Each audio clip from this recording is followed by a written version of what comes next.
agradecimientos de la introducción y bienvenida a ustedes. Entonces ahora dejamos a Laura para que presente a Dania para la ponencia de la noche de hoy. Adelante, Laura.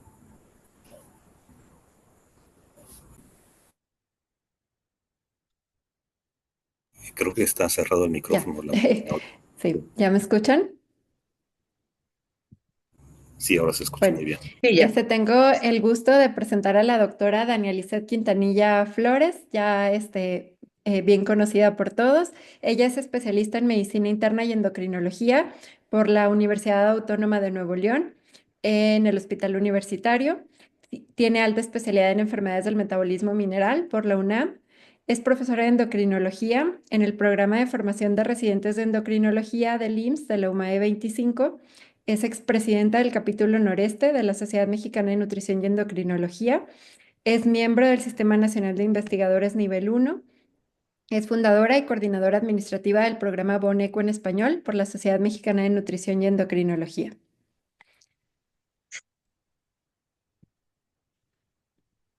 Muchas gracias, Laura. Déjame compartir la pantalla.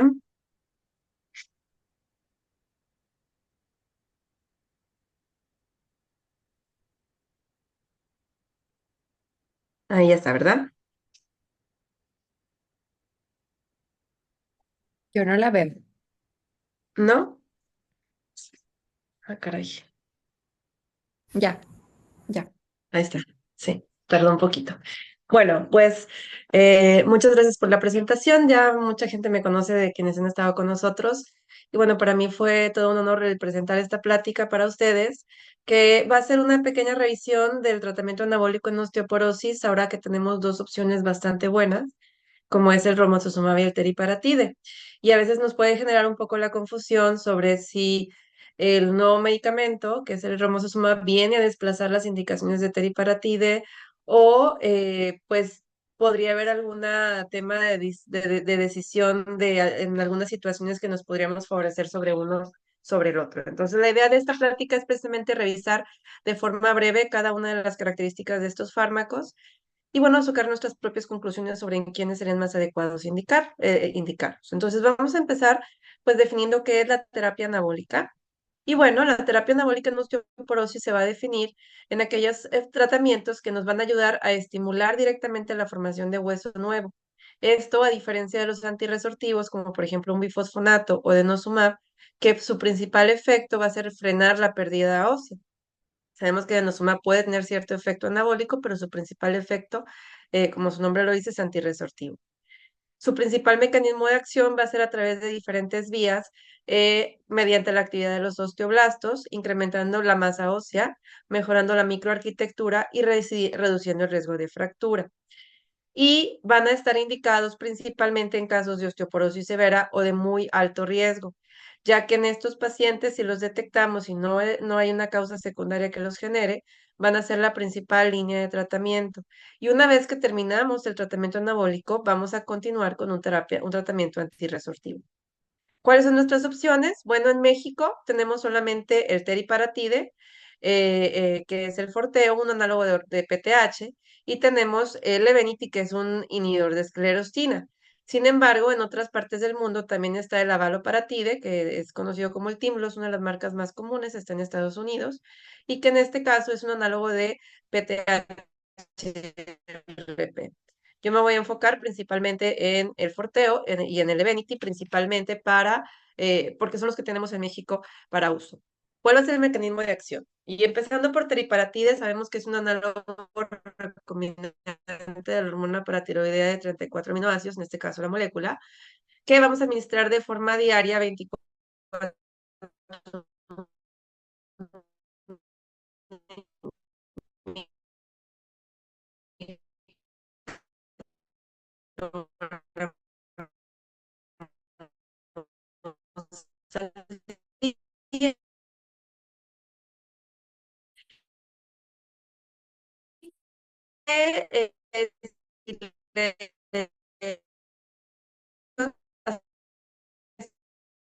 se podría extender más tiempo en casos de la vía de la proteína quinasa A, en donde va a haber un efecto inhibidor de la esclerostina y va a haber un efecto en la regulación de la relación ligando-osteoprotegerina, de tal forma que también va a haber una estimulación del osteoclasto. Y al momento de que existe una inhibición de la esclerostina, que la esclerostina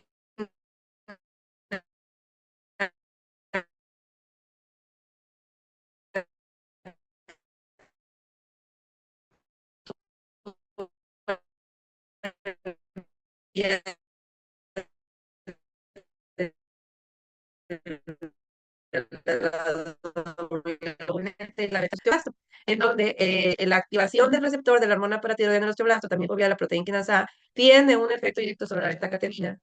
Y entonces va a haber un efecto directo anabólico para la diferenciación del osteoblasto. Entonces son dos mecanismos en células diferentes que van a terminar con este equilibrio en osteoblasto y en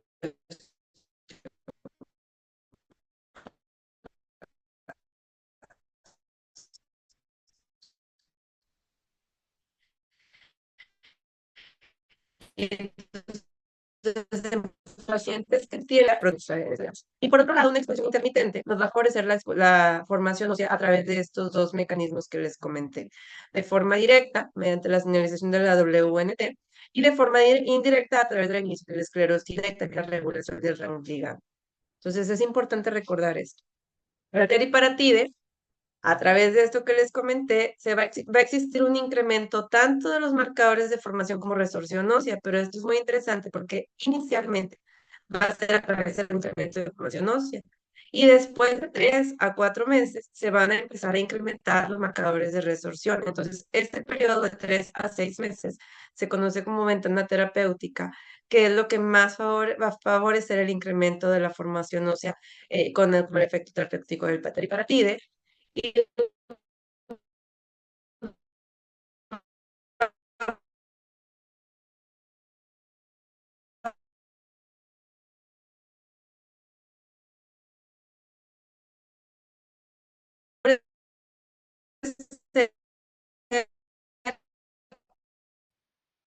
la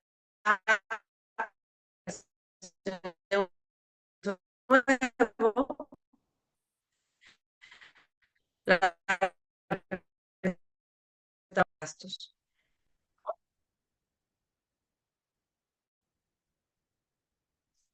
En este diagrama vemos estos dos mecanismos. Vemos cómo teriparatide y avaloparatide van a tener efecto tanto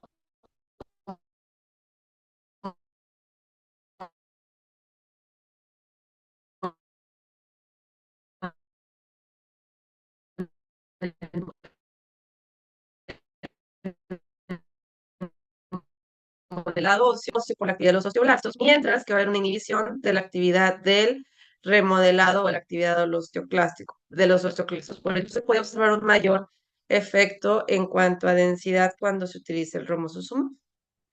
Ahora hablemos de eficacia. Eficacia con teriparatide, el estudio más importante y el inicial que generó después varios subanálisis fue el Fraction Prevention Trial, me parece que se llama, que es el primer estudio en que se evaluó teriparatide a gran escala. Se incluyeron 3 grupos de pacientes, un grupo de pacientes aleatorizados a placebo, otro grupo aleatorizados con PTH 20 microgramos y otro grupo para 40 microgramos.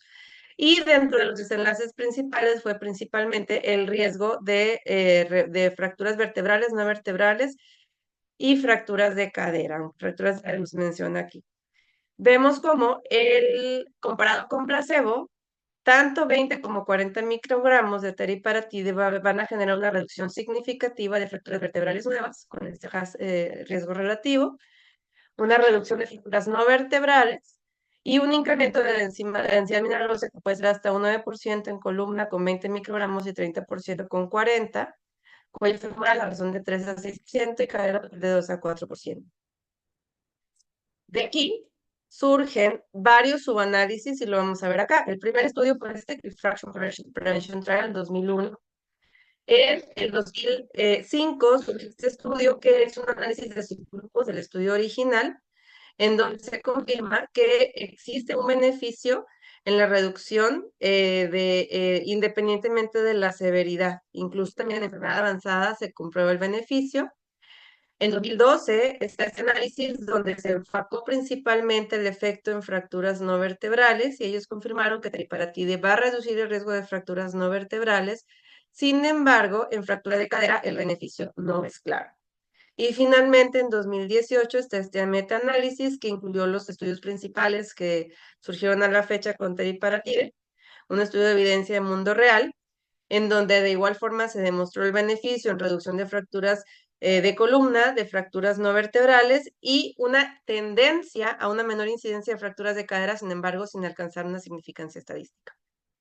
Ahora, ¿qué pasa con romosozumab? Con romosozumab el estudio más importante es el estudio FRAME y el estudio ARCH. El primero fue el estudio FRAME, que fue con el que surgió, es un estudio más reciente.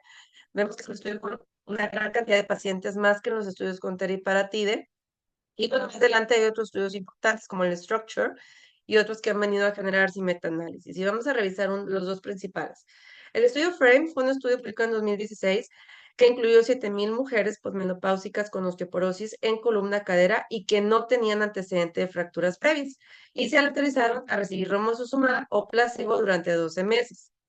Vemos cómo el tratamiento con romosozumab se asoció con una reducción significativa de hasta un 73% en fracturas vertebrales nuevas y a 24 meses también por una razón muy similar. Vemos cómo para el tiempo para la primera fractura clínica también hubo una tendencia a un menor tiempo de fractura cuando no se utilizó el romosozumab, sin embargo no alcanza significancia estadística, y para fracturas no vertebrales tampoco se alcanza significancia estadística. Entonces, hasta ahora, el estudio FRAME solamente hay reducción de las fracturas vertebrales sin beneficio de fracturas críticas, cadera o no vertebrales, después de 12 meses de tratamiento. Si vemos los cambios en densidad mineral ósea, porcentualmente sí es, digamos, superior a lo que se había visto con el de teriparatide, hasta un 13% en columna lumbar, 6,9% en cadera total y 5,9% en cuello femoral. Vemos cómo el incremento de los marcadores de formación ósea fueron de forma más importante desde el día 14, desde un inicio, y los de resorción ósea se mantienen en supresión, como vemos acá abajo. Y bueno, está este estudio también en el que se evaluó una comparación directa de romosozumab versus teriparatide en mujeres menopáusicas con osteoporosis que se transicionaron desde un bifosfonato. Y entonces vemos cómo el tratamiento, el porcentaje de cambio en cadera, columna y cuello femoral, como lo vemos en azul, fue significativamente mayor cuando se utiliza romosozumab comparado con teriparatide. Vemos que en columna sí hay un incremento en ambos fármacos, pero todavía sí viene a ser mayor en romosozumab, mientras que en cadera y cuello femoral la densidad mineral ósea incluso disminuye en cadera y cuello femoral, que eso es algo que ya conocemos. Vemos cómo en cuanto a calidad de hueso, la fuerza ósea se incrementaron más con romosozumab que con teriparatide. Dentro de las observaciones también marcadores de formación como el propio peptido 1 incrementaron rápidamente en romo comparado con teriparatide desde el primer mes de tratamiento y que romosozumab se asocia con una disminución de los heteropeptidos, no pero sí se menciona dentro de las conclusiones. Está este análisis post-hoc del FRAME también, tratando de buscar una explicación de resultados inconclusos para fracturas no vertebrales. Y entonces hicieron un subanálisis dependiendo del grupo étnico o poblacional. Vieron que en Latinoamérica la incidencia de fracturas no vertebrales en la población incluida fue muy baja, de 1,2%. Y en estos pacientes no hubo un beneficio estadístico con romosozumab. Por otro lado, si se excluye a la población de Latinoamérica, la incidencia de fracturas no vertebrales sí fue mayor. Y entonces, en estos pacientes, romosozumab sí demostró una reducción de fracturas no vertebrales con significancia estadística. Entonces, una de las conclusiones que ellos sacan. O sea, realmente sí hay reducción, pero no en población de Latinoamérica, lo cual es algo que nos interesa a nosotros. Después del estudio FRAME surge el estudio ARC, que el estudio ARC fue un estudio que incluyó a 4,000 mujeres posmenopáusicas, pero en este caso ya alto riesgo de fracturas. Tuvieran un antecedente de fractura vertebral previa o fractura de cadera. Y en este caso son pacientes que se fueron autorizadas a recibir como eran de alto riesgo, no se podían mantener en placebo y recibieron alendronato semanal versus romosozumab en ambos casos durante un año y posteriormente se transicionaron al alendronato. ¿Y qué se observa? Vemos como la incidencia de la primera fractura clínica o la incidencia de fracturas clínicas fue significativamente menor en cromosoma comparado con el endómetrio. Y la incidencia de fracturas no vertebrales también fue significativamente menor en romosozumab con altronato. Entonces aquí ya no impactó el grupo que si son latinos o no. O sea, en toda la población fue una reducción significativa de fracturas no vertebrales y de fracturas clínicas. Ya no lo puse tampoco, pero aquí sí demostró una reducción de fracturas de cadera, recordando que es población de muy alto riesgo y que la comparación fue con alendrona.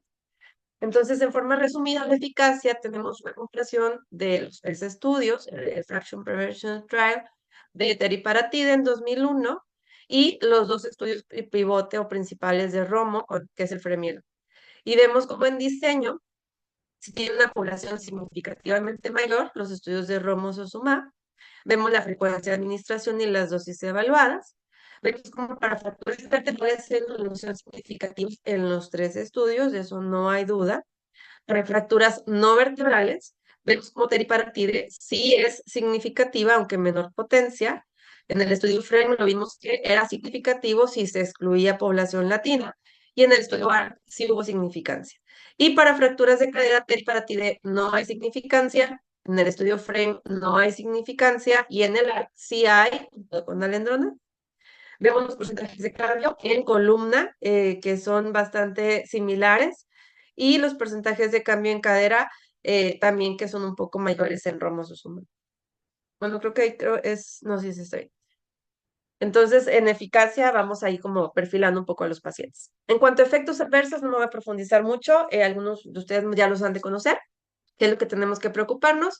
En el caso de teriparatide, la principal vigilancia a nivel efecto local es para dolor o enrojecimiento leve en el sitio de inyección. De igual forma con el romosozumab son aplicaciones parenterales subcutáneas, entonces puede haber un poco de reacción, aunque no es tan frecuente. A nivel metabólico general, teriparatide tanto hipercalcemia y hipercalciuria, pacientes que tienen a lo mejor hipercalciuria como causa de osteoporosis, a lo mejor tenemos que irnos con más precaución, no es una contraindicación absoluta, pero sí algo que tenemos que vigilar. Y obviamente si una hipercalcemia tenemos que vigilar que no se trate de una hiperpara porque sería una contraindicación de teriparatide. Y contrario a esto, el romo lo que nos va a causar es una hipercalcemia transitoria, especialmente si hay una deficiencia de vitamina D o una enfermedad renal crónica avanzada. De efectos generales, en algunos casos puede haber cáncer, puede haber fatiga, puede haber cefalea, puede haber algo de reacción adversa, aunque con teriparatide se agrega un poco náusea, cefalea y calambres musculares. De los efectos graves reportados, teriparatide por mucho tiempo está este riesgo teórico con osteosarcoma. Sin embargo, este hallazgo solamente ha sido demostrado en modelos murinos, no en humanos, y realmente actualmente esta advertencia se encuentra mucho más atenuada, de tal forma que sí se puede extender incluso más allá de 24 meses su uso. Y con romosozumab en el estudio ARC, lo que se demostró es un ligero incremento de riesgo cardiovascular, especialmente si hay un antecedente reciente. Entonces, algo importante y una contraindicación absoluta en pacientes que tienen un evento cardiovascular en 12 meses previos, no debe de utilizarse romo. A nivel óseo, no está asociado a osteonecrosis. De hecho, en pacientes con osteonecrosis podría ser una indicación teriparatide porque puede favorecer la reparación del hueso. Mientras que en romo sí se han reportado algunos casos, no son frecuentes, tanto de osteonecrosis como fracturas femorales atípicas. No es alta la prevalencia, pero bueno, al final de cuentas sí hay reportes. La duración recomendada, máximo 24 meses en el caso de teriparatide y en el caso de romosozumab 12 meses. Algunos efectos con la silboricoteriparatide y en el caso de romosozumab algo de hipersensibilidad, ya mucho menos frecuentes.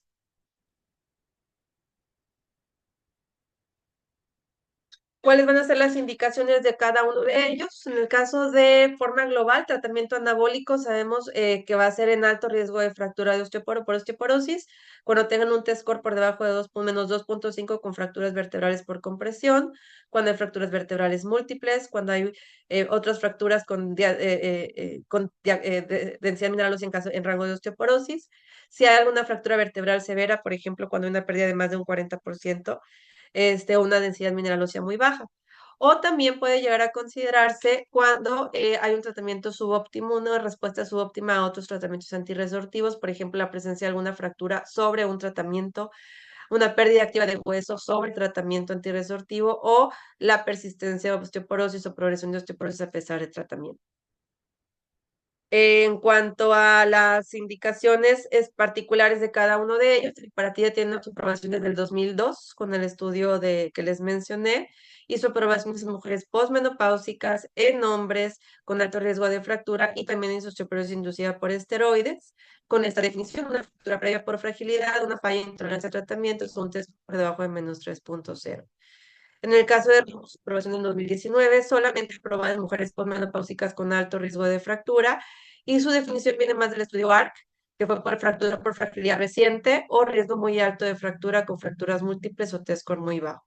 Con esta advertencia de contraindicación en infarto o en evento cardiovascular reciente en los últimos 12 meses. En forma resumida, periparatide lo podríamos elegir sobre romo, por ejemplo, cuando hay hipocalcemia o cuando hay un riesgo cardiovascular alto, mientras que romo lo preferimos en pacientes que tienen una fractura vertebral o de caída reciente, donde ocupamos una acción rápida y potente. Contraindicaciones. En el caso de teriparatide, por sus efectos con hipercalcemia, posiblemente está contraindicado si hay hipercalcemia, cuando hay una enfermedad ósea activa como un Payet, antecedente de radioterapia esquelética, metástasis, sarcoma, malignidad ósea.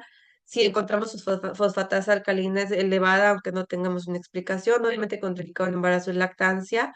Hay contraindicación relativa con el antecedente de hipercalciuria y litiasis renal o enfermedad renal moderada grave. Y en el caso de romosozumab, ya se ha mencionado, si hay antecedente de evento cardiovascular en los últimos 12 meses, o también podría ser una hipocalcemia no corregida. Son las principales. Si hay antecedente de riesgo de osteonecrosis de mandíbula y fracturas atípicas, también sería una cuestión a considerar y favorecer el uso de teriparatide sobre el romosozumab.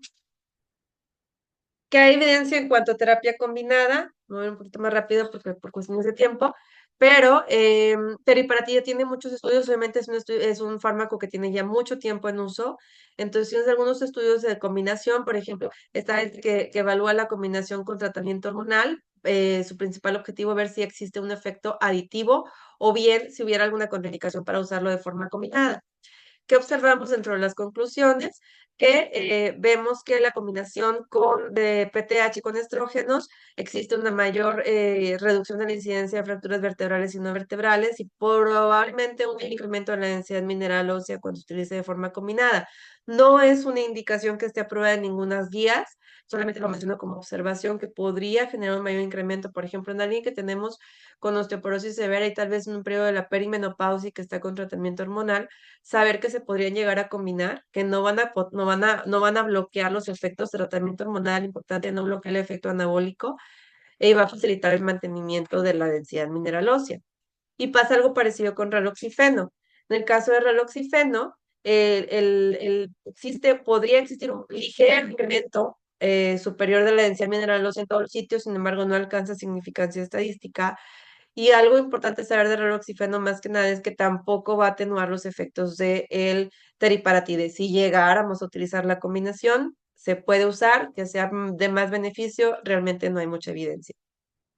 En el caso de uso combinado con un bifosfonato, ahí definitivamente no es una recomendación. Si vemos acá en naranja, la combinación comparado con PTH, con alendronato, con terapia, pues no da ningún beneficio adicional. Al contrario, se puede atenuar el efecto anabólico y entonces realmente no estamos dando un mayor beneficio si consideramos alto riesgo de fractura. Y con denosumab sí hay estudios, está el estudio DATA y el estudio DATA Switch, en donde el estudio DATA, para quienes no lo conocen, compararon 3 grupos pacientes con teriparatide, con denosumab o la combinación de ambos.